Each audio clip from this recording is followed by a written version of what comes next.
Salut les toqués, chapeau toqué en ligne, bonjour, bonsoir comme d'habitude, je sais pas quand vous regarderez la vidéo, bla bla bla, à force vous connaissez le speech. On se retrouve aujourd'hui pour la suite de la collecte et on va commencer sans plus tarder en continuant sur l'horreur avec Insane. Le titre original c'est Storm Warning qui est un excellent film australien de Jamie Blanks. Très très bon, notamment la scène, toute la scène dans la grange et le final est vraiment excellent. Et la tempête est bien retranscrite aussi, donc voilà, bon film de carnage, Insane, je vous le conseille. Ensuite, un très bon western cannibale avec Guy Pearce et Robert Carlyle qui est vorace, vraiment très bon, de Antonia Bird. Ouais, déjà gros casting à David Arquette, Robert Carlyle et Guy Pearce. Et en plus, le film est bon, que demander de plus. Donc voilà, film de fin 90.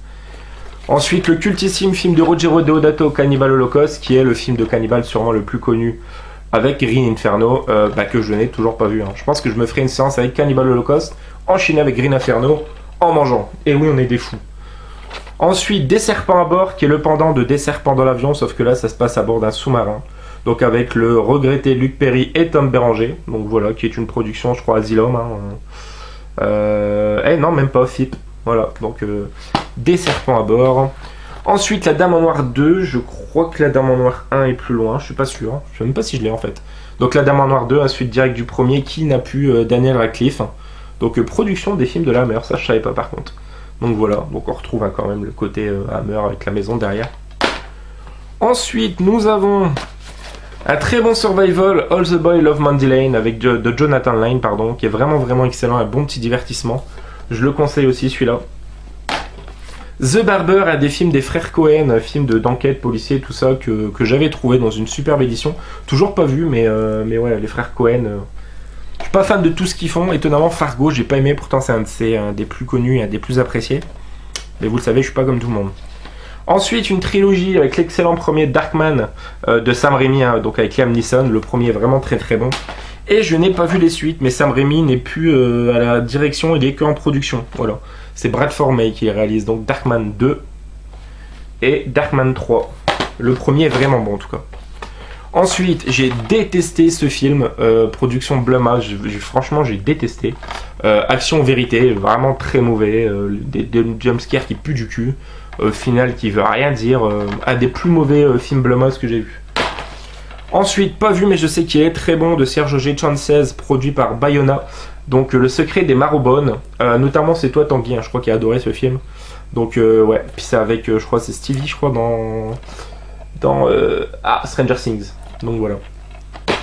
Ensuite, le premier Paranormal Activity, je vous présente d'ici peu tous les autres. Voilà, donc le premier. Je n'ai vu aucun des Paranormal Activity, je me les suis justement procurés pour tous les découvrir. Et enfin dire si j'aime pas de manière justifiée. The Bunny Game, très particulier film de Adam Reminer, un torture porn où une call-girl prostituée va se faire kidnapper et torturer par un sadique qui conduit un poids lourd. Voilà, le côté noir et blanc du film rend l'aspect malsain encore plus présent. Mais bon film quand même, Bunny Game. Ensuite, Dr Alien, film de David Decoteau, donc nanar des années 70 ou 80. Pas vu, mais bon, quand on voit que c'est un film qui était diffusé sur AB à l'époque. Première diffusion télé le 20 juillet 89, vous voyez, 3 mois avant que je naisse. Dr Alien, voilà. J'avais trouvé ça, une poignée d'euros en cash. Ensuite, un coffret qui est très cool parce qu'il y a la VF sur les 3 films. Donc on a le Dracula de Coppola, le Vampire, vous avez dit Vampire de Tom Holland et le Vampire de John Carpenter. Et oui, il y a la particularité d'avoir la VF sur les 3 films, donc ça c'est excellent. Notamment pour le Vampire, vous avez dit Vampire Fright Night en version originale.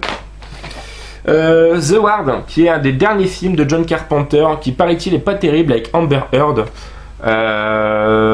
Concrètement, ce qu'on en dit de ce film, c'est qu'il faut être fan de Carpenter pour vraiment aimer. Les non-aficionados, on va dire, de son cinéma, le film est oubliable. Donc voilà, film dans un asile psychiatrique. Body Trash, qui est une espèce de dérivé de Street Trash, où les corps fondent avec une substance aussi, donc bien sympathique aussi, moins bon que Street Trash. Esther, très bon film d'enfants possédés. Voilà, film de Raume Colestera, donc pareil, je pense que pas mal de monde a vu Esther. Et ce qui est cool avec le DVD, c'est qu'il y a une petite fin alternative. Ensuite, on a le génialissime Love Hunters, découvert avec ma chérie il y a peu, là, donc de Ben Young, film australien où en gros un couple de sadiques psychopathes vont kidnapper et séquestrer chez eux une fille, quoi.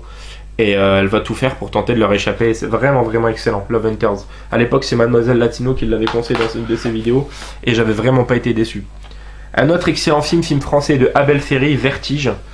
Combinant film d'angoisse par rapport à La peur du vide. Hein, et en même temps, film de genre, film d'horreur, un petit peu à la Colline à des yeux sur la fin. Vraiment génial, celui-ci, Vertige. Je l'ai déjà vu une petite dizaine de fois, je m'en lasse pas. Ensuite, le génialissime aussi The Woman, film de Lucky McKee, donc coécrit par Jack Ketchum, célèbre écrivain américain. C'est une femme qui va être séquestrée parce qu'elle est à l'état sauvage. Ils vont tenter de la rendre civilisée et ça va partir en vrille, quoi. Donc The Woman. Trouble Every Day, je vous en avais déjà parlé quand je vous ai présenté J'aimerais pas crever un dimanche. Film avec Vincent Gallo et Béatrice Dalle, donc voilà, film français assez particulier de Claire Denis qui avait été présenté notamment au Festival de Cannes en 2001. Donc voilà, musique des Tindersticks. Donc voilà, Trouble Every Day, bon film bien bourrin. Excellente comédie horrifique de Ellie Craig, Tucker et Dale fight le mal. Pareil, je vais pas le présenter plus longuement, tout le monde connaît ce film. Love Eternal, pas vu, pareil, c'est un de ces films un peu bizarres que j'avais acheté à Noz, qui ont l'air complètement barrés, et qu'on se matera sur une semaine à thème sûrement, donc voilà, Love Eternal. Pour terminer la vidéo, encore quelques petits films. Evil Game, qui est un film de possession apparemment, donc c'est par ceux qui ont fait la trilogie Cube. Pas vu, je sais pas ce que ça donne. Alors je sais pas si c'est un peu coréen ou quoi quand on voit la tête de l'enfant là. Voilà. The Voices, excellent film de Marjane Satrapi avec Anna Kendrick et surtout Ryan Reynolds. Il entend des voix pour tuer des gens, en gros c'est ça, c'est les animaux qui lui parlent je crois. Donc c'est bien barré. Predator, très sympathique, film de Dick Maas qui a fait notamment Amsterdam et puis L'Ascenseur. Très très intéressant. Bonne surprise. Wow Chat, génialissime, dans la même veine de Babysitter sur Netflix. C'est un mélange de Maman j'ai raté l'avion avec un Invasion, enfin vraiment vraiment excellent. The Boy, pas vu, film de possession avec une poupée démoniaque, avec notamment Laurie Holden, donc Maggie dans Walking Dead. Et pour terminer, deux petits bijoux de cinéma belge de Fabrice Duels. Alléluia, qui est une espèce de adaptation personnelle des Tueurs de la Lune de Miel, donc vraiment intéressant. Et le génialissime Calvaire avec Jackie Berroyer, qui est tout bonnement parfait ce film. La fin est dégueulasse au possible. Vraiment un excellent film Calvaire. Rythme assez lent, mais le film est bien taré. Voilà les amis, comme d'habitude, 7 minutes, voilà, c'est très bien, ça conclut cette vidéo. J'espère que ça vous a plu. N'hésitez pas à commenter, liker, partager. Nous on se retrouve très prochainement pour la suite. Joël dans l'anime est ok. Ciao fucking ciao.